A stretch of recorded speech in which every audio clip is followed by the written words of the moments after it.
तेजस्वी जी ने जो कहा ना, वो हम आप डेली बात करते हैं। जब हम किसी चीज को कहते हैं ना कि ये चाइनीज माल की तरह है, यानी कि टिकाऊ नहीं है। आप देखिए, मैं सैकड़ा उदाहरण बीजेपी के लोगों का, ये फलाना चीज चाइनीज उपयोग मत करो, ये टिकाऊ नहीं होता है।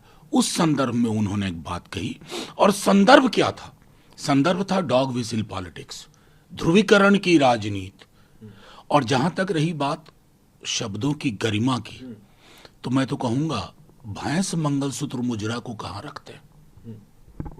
जिनको भी थोड़ा कष्ट हुआ ना तेजस्वी जी की इस बात से, जरा भैंस मंगलसूत्र मुजरा, टोटी काटेगा, बिजली काटेगा, ये कौन महापुरुष बोल रहे थे? मैं नहीं बोल रहा था, तेजस्वी जी नहीं बोल रहे थे, ये देश के माननीय प्रधानमंत्री जी की जुबान है। तो वो कहते हैं ना, जब कभी दूसरों पर तबसरा कीजिए, सामने आईना रख लिया कीजिए। उसके त्यागी जी ने बतौर प्रवक्ता जो है रिजाइन किया है, आप कैसे इस फैसले? देखिए, उन्होंने निजी कारणों का हवाला दिया, जो अभी मैंने मीडिया में खबरें देखी हैं। मेरा टिप्पणी करना उचित नहीं होगा, एक दल का आंतरिक मामला है, त्यागी जी ने निजी कारणों से दिया। लेकिन इतना तो मैं जानता हूं कि उनके साथ काम भी किया है कई फोरम पर, खास करके पैलेस्टीनियन फोरम पे हम लोग साथ मिलते रहे हैं।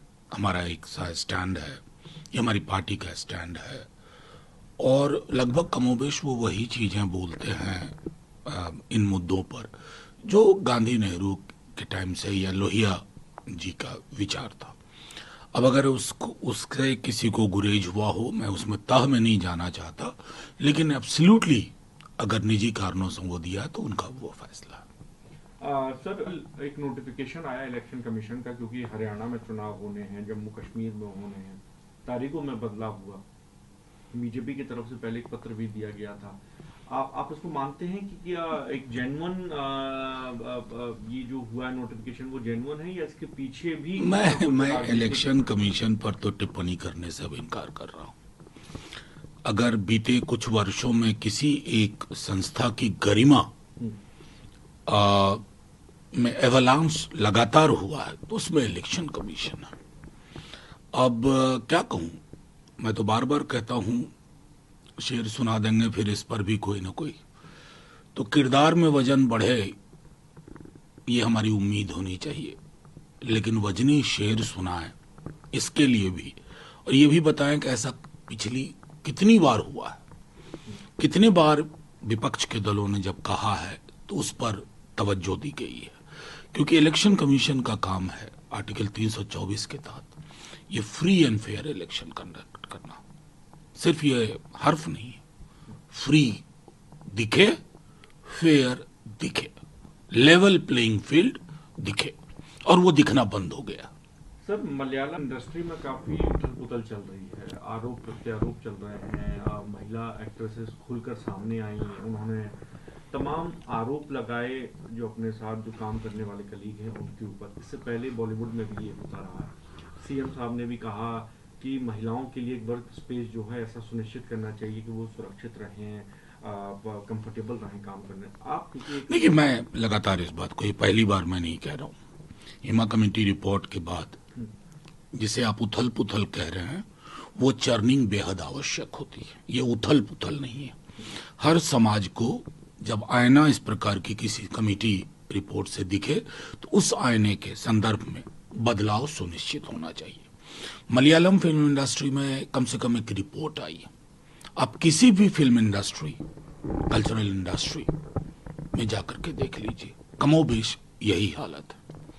एक विमेन के लिए इन कॉरिडोर से गुजरना और एक मुकाम हासिल करना कितना मुश्किल है, इसकी आपको सैकड़ों कहानियां मिल जाएंगी, सैकड़ों तथ्य दस्तावेज मिल जाएंगे। मैं समझता हूं कि इस कमेटी रिपोर्ट पर प्रतिक्रिया ले दे करके कहानी यहीं खत्म ना हो।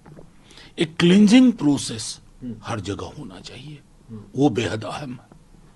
सर, विश्वा शर्मा ने एक स्टेटमेंट दिया था, और साथ में विधानसभा में जुमे की नमाज को लेकर जो है चीजें फैसला लिया गया, जिसके बाद तेजस्वी यादव जी की तरफ से भी आया कि चाइनीज वर्जन बनना चाहते हैं योगी आदित्यनाथ के। आपको लगता है कि जो असम में हुआ और जो फिर राजनीतिक बयान आना शुरू हुए वो जायज थे एक दूसरे के ऊपर, या इसमें कुछ ना कुछ नहीं तब तो बदलाव होना नहीं चाहिए? देखिए, तेजस्वी जी ने जो कहा ना, वो हम आप डेली बात करते हैं। जब हम किसी चीज को कहते हैं ना कि ये चाइनीज माल की तरह है, यानी कि टिकाऊ नहीं है। आप देखिए, मैं सैकड़ा उदाहरण बीजेपी के लोगों का, ये फलाना चीज चाइनीज उपयोग मत करो, ये टिकाऊ नहीं होता है। उस संदर्भ में उन्होंने एक बात कही, और संदर्भ क्या था? संदर्भ था डॉग विसिल पॉलिटिक्स, ध्रुवीकरण की राजनीति। और जहां तक रही बात शब्दों की गरिमा की, तो मैं तो कहूंगा भैंस मंगलसूत्र मुजरा को कहां रखते हैं?